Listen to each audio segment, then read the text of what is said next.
Hey Music Maker, it is easier today for us as independent artists to get our music distributed than ever before. No other time in history could we write, record, and release music all from our own home studio, and a major part of that is digital distribution. So what is digital distribution? If you don't know, it's essentially a website that you upload your final artwork and song to, and they will digitally distribute it to all streaming platforms, including Spotify, Apple Music, iTunes, Amazon, and lots of other ones. So on today's video, I wanted to walk you through exactly how I do that through the digital distribution company named DistroKid. I've been using DistroKid for 4 or 5 years now. Super simple, super easy. I love DistroKid for a few reasons. One of the big reasons is that for an annual fee, which is anywhere between $20 and $40 a month, you can actually have unlimited uploads, and that includes covers and original songs for no additional fee. And you can easily upload cover songs and release cover songs for only $1 each song per month. So it's really affordable, really simple. I'm going to share my screen with you, walk you through exactly how I do it. If you want to check out DistroKid for yourself, click the link below. You can use my link. It'll save you 7% on your first year. I hope that you do. So let's jump in and I'll show you exactly how to upload a song through DistroKid. Okay, so as soon as you have your account on DistroKid, all you need to do is go to www.distrokid.com and you'll see this screen. These are all the songs I've personally released over the past few years. There's been a bunch of them, but all through DistroKid because it's so easy and so quick. So all you need to do is go up here and click Upload. Then you'll get this menu, and this basically will show you all the different companies that it's going to distribute your song to. As you can see, the top three: Spotify, Apple Music, iTunes, even Instagram, TikTok, YouTube, all of these different places, your music will show up and be available. And this is just all through this one upload. So as you can see, you kind of get your music everywhere with just one upload, which is really nice, really simple. So the next thing you'll see is the number of songs. In my case, I'm going to release a single. If you're going to release more than that, you just select however many songs. If you're going to do an album or EP, just select that there. Next thing on the list is this previously released. In my case, it's not. Next thing it's going to ask you is your artist name. I'm releasing this under my artist name, Brian Bolivar. And since I've already released music under Brian Bolivar and have my Spotify for Artists accounts and my Apple Music for Artists accounts connected, all of that stuff's here, so we're all good there. Next thing, we're down here to release date. So you can select any release date. You can literally release it within a couple days and it'll show up. I'm going to push mine out to August 13th. Make sure I have this right. August 13th, 2021. Perfect. At this part, you can select what time you want it to release. So I keep it at 12. And the thing that's cool here is this is a time synchronization, meaning that it will release August 13th, 2021, 12 a.m. in all listeners' time zones, meaning that it will roll it out specifically to that time zone, depending on where they're listening. Or if you wanted to, you could set it to just your time zone.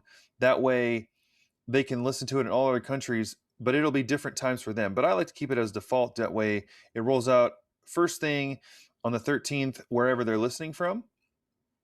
So next thing is pre-order. I always select yes, and I'll tell you why in a second. Super easy to do that. Just select yes, pick a day. I just pick the day after today. So in my case, it's July 21st, 2021. So the reason I think it's really important to select a release date is, for one, you can start promoting your song and your music to your fans and followers. They can start to pre-save and pre-order it as soon as possible, because this is all helping the algorithm see that your music is going to be active and ultimately helps on release day. So I always set a release day as soon as I can. So I've done that here. It'll be ready for release tomorrow. So for the record label, you can write in whatever you want. In my case, Praiseworthy Publishing is the publisher I work with, and then Brian Bolivar Music is the other copyright portion, because there's two halves to every copyright. So Praiseworthy Publishing is the songwriting side, and Brian Bolivar Music is the actual mechanical license for this particular sound recording. So I've got that. Next is album artwork. Super easy. The main thing you need to keep in mind is this image needs to be 3000 by 3000 pixels. We use Canva a lot to create our image, and we use Canva to create this image. So I have this in a folder, so I'm going to click on it, double click it. If it isn't the right size, it'll let you know, but if you make sure that your image is 3000 by 3000 square, it'll fit every time. So it'll show right there. And it kind of gives you some of these specifications right below, which is really helpful. So next is the language. So in my case, the song is in English, so simple. And then primary genre. So just depending on what genre your song is in, that's what you want to select here. And this is what will show up underneath the song when it comes on streaming platforms. It'll say this genre underneath, or it'll categorize this on streaming platforms. So this is an important area to note. In my case, it's Christian and gospel. And then secondary genre, this helps keep it even more specific to where it might end up, playlist wise or elsewhere. So in my case, it doesn't really have a good secondary genre, so I'm just going to leave it at the 1.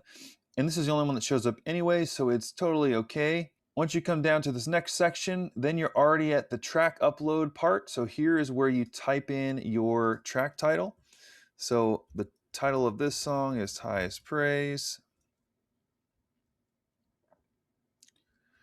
If it's a cover, remix, or studio, do not include the original artist name here. So you don't have to feature or notice any of that stuff if it is those things.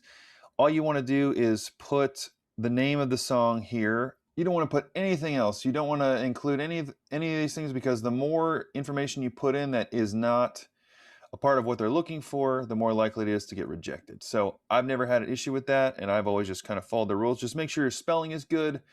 Make sure everything is the way you want it to see, and then you move on to the next part. This is a newer part here with Add Collaborators. So if you do have features or collaborators, you would click this button and you would enter their names in if someone else is singing or featured on it, playing on it, or any of that thing, or if it's DJ or any of those kind of things, you would kind of do that here. In my case, it is not the case, so I'm going to move on past here. So then also, this is new to DistroKid. If you want to include other things like it's a radio edit or bonus track or remix or other, you can click right there and include those things, which is really helpful, and it helps keep all your stats looking correct on streaming platforms. So next is you actually upload your file. So you should have your master wave file in a place that you know how to get to it. And make sure whether you're recording yourself or someone sending it to you that you have the wave file, because that's the file type that you need for the best for streaming. So once you select your file, just upload it. And I will say too, it's a great idea to make sure, give it one final listen through. Make sure that it starts how you want it to start, ends how you want it to end, that there's no issues, because this is the file that will be uploaded for everyone to hear. So you want to make sure that it's right. So once you've done that, then you move down to this final section where you add any songwriters. And this is kind of where you would show if it's a cover. If it's a cover, you click the cover box. And then all you have to do if it's a cover is just write the original song title and the original artist name, and that's literally it. And then they kind of take care of all of the royalty side. It does take a bit longer, take up to about a week or so to get the cover song license. And until you have the license, it won't distribute it to stores. So keep that in mind as you're going to upload a cover, that it will take a little bit more time for you to need to get that cleared. So in my case, it's an original song. So I'm going to put my name here, first and last.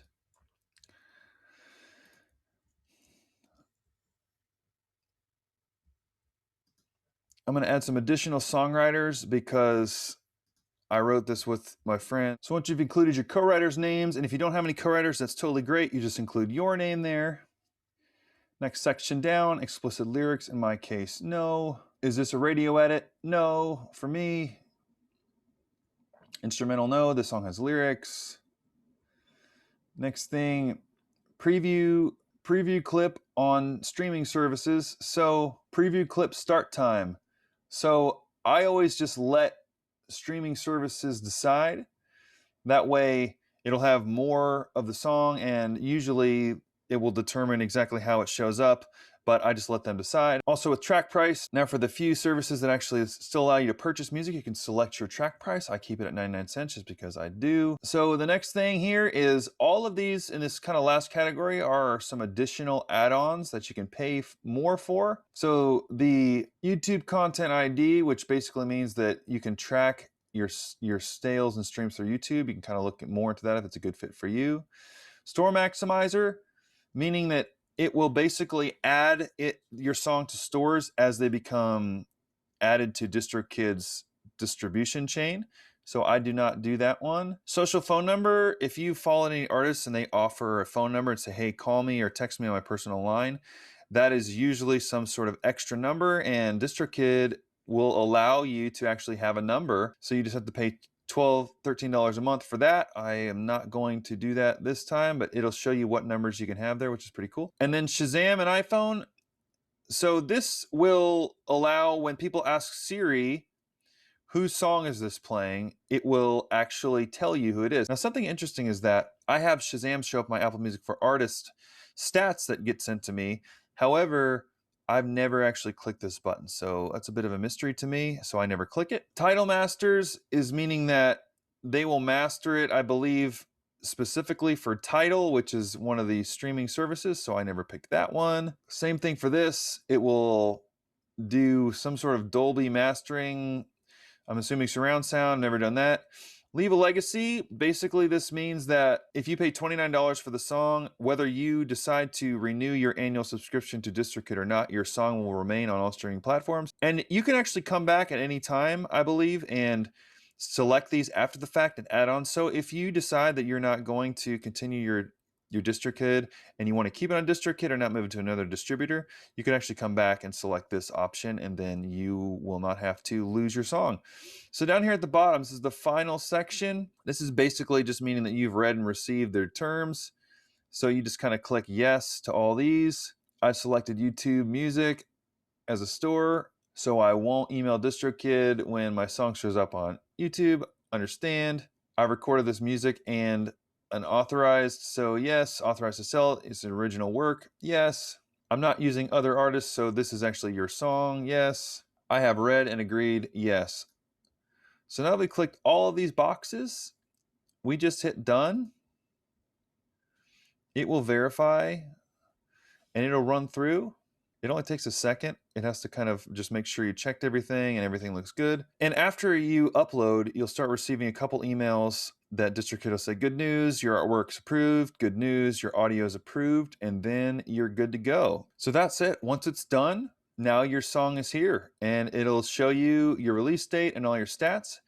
And you can check instantly by going to My Music up here at the top, and it'll show you that your song is there. It's yellow, meaning that it's not fully ready yet. However, if you go into the track, this is really cool. You'll see all the information you put in is there. Still waiting on artwork. And like I said, you'll be getting these emails shortly. Now this is a big one. Now, as soon as your song is uploaded, you can actually start your hyperfollow campaigns, meaning that people can already pre-save the song, even though it's not even done uploading yet. You'll have this link, and this link will be individually and automatically added every single time you go to upload. And you may have seen this screen before. So this is your hyperfollow. So every time you post about your song to promote it, make sure to include this link. And as soon as it gets uploaded to iTunes, it'll show up here as well, so people can pre-save it that way too.